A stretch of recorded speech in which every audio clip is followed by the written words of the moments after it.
बिस्मिल्लाहिर्रहमानिर्रहीम। अस्सलाम वालेकुम viewers, welcome to my channel. तो कैसे हैं आप सब? उम्मीद करती हूँ सब खैरियत से होंगे। आज मैं आप लोग पोटैटो और मैदे से बनने वाले ट्रायंगल्स की रेसिपी लेकर आई हूँ। बहुत ही टेस्टी ये स्नैक्स बनकर तैयार होते हैं। पोटैटो और फ्लावर से बनकर तैयार होते हैं और बहुत ही क्रिस्पी टेस्टी से ये स्नैक्स हैं। बच्चों बड़ों सभी को पसंद आने वाली रेसिपी है। आप ये बनाकर महीनों स्टोर करके भी रख सकते हैं। ये बिल्कुल क्रिस्पी रहेंगे, बिल्कुल ख़राब नहीं होते।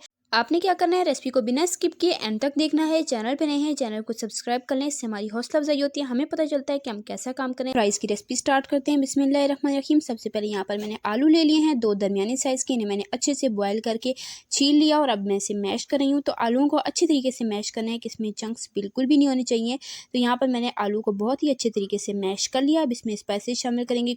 कुटी लाल मिर्च 3/4 टीस्पून, नमक हाफ़ टी स्पून, अजवाइन 1/4 टीस्पून और चाट मसाला इसमें जाएगा हाफ़ टी स्पून। मैदा इसमें जाएगा छना हुआ 3/4 कप यानी कि पौना कप। साथ ही मैं इसमें शामिल करूँगी बारीक कटा हुआ हरा धनिया हस्बे ज़रूरत और इसमें शामिल कर दूँगी घी यहाँ पर मैंने 2 टेबलस्पून भरकर ऐड किया है। अब क्या करेंगे, हाथ की मदद से तमाम इंग्रेडिएंट को अच्छे तरीके से मिक्स कर लेंगे। तो ये रेसिपी इतनी फास्ट बन जाती है। अगर आपके फ्रिज में उबले हुए आलू पड़े हैं तो आप मिनटों में ये रेसिपी बनाकर ये स्नैक्स एंजॉय कर सकते हैं और इसका टेस्ट यूनिक और कमाल का है। बहुत ही टेस्टी ये स्नैक बनते हैं। यहाँ पर मैंने अच्छे से मिक्स कर लिया और यहाँ पर मैं आपको चेक करा रही थी बाइंड करके कि ये अच्छे से बाइंड हो रहा है। इसका मतलब बिल्कुल परफेक्ट है हर चीज़। अब इसमें थोड़ा थोड़ा करके पानी शामिल करेंगे और इसे हम अच्छे तरीके से गूंद लेंगे। एक डो की फॉर्म में हमने इसे तैयार करना है, लेकिन डो बहुत ज़्यादा सॉफ्ट नहीं होनी चाहिए, इसलिए यहाँ पर पानी जो है वो आपने एहतियात से ऐड करना है। तकरीबन 3 टेबलस्पून पानी इस मिक्सचर में गया था, इससे ज़्यादा पानी मैंने ऐड नहीं किया और अच्छे से इसे मिक्स कर लिया। डो तैयार होगी, इसे 5 से 7 मिनट का रेस्ट दे देंगे और उसके बाद हम इसे 2 हिस्सों में डिवाइड कर लेंगे। और यहाँ पर काउंटर पर हमने मैदा डस्ट कर लेना है और ऊपर से हम ये पेड़ा रखेंगे और इसे हाथ की मदद से अच्छे से फैलाकर रोलिंग पिन की मदद से बेल लेंगे और इसकी स्टिक शेप हमने तैयार करनी है। इसी दौरान अगर आपको रेसिपी ज़रा सी पसंद आ रही है, वीडियो को लाइक करें, शेयर करें अपने फ्रेंड एंड फैमिली मेम्बर्स के साथ। चैनल पे नए हैं, चैनल को सब्सक्राइब कर लें। इससे हमारी हौसला अफजाई होती है, हमें पता चलता है कि हम कैसा काम करें। तो यहाँ पर मैंने रोटी को अच्छे तरीके से बेल लिया है। थोड़ी सी मैंने थिक बेली है। मैं आपको एंड पे चेक भी करा दूंगी कि हमने मोटाई कितनी रखी है। रोटी को बेलने के बाद अब हम इसकी ट्रायंगल कटिंग कर लेंगे। पहले हम इस तरह से चौड़ाई में इसकी स्ट्रिप्स कट कर लेंगे और उसके बाद एक स्ट्रिप लेके इस तरीके से एक्स्ट्रा पार्ट हटा के तो हम इसकी ट्रायंगल शेप कट कर लेंगे। ये देख लें, बहुत ही इजीली हम इसकी शेप इस तरह से तैयार कर सकते हैं। तो यहाँ पर सेम तरीके से बाकी की सारी ट्रायंगल्स की कटिंग कर लूँगी और ये एक्स्ट्रा हम हटा देंगे। तो यहाँ पर सारी कटिंग मैंने कर ली है और यहाँ पर मैं आपको दिखा देती हूँ। ये देखें, इतनी थिकनेस मैंने रखी है इस ट्रायंगल की।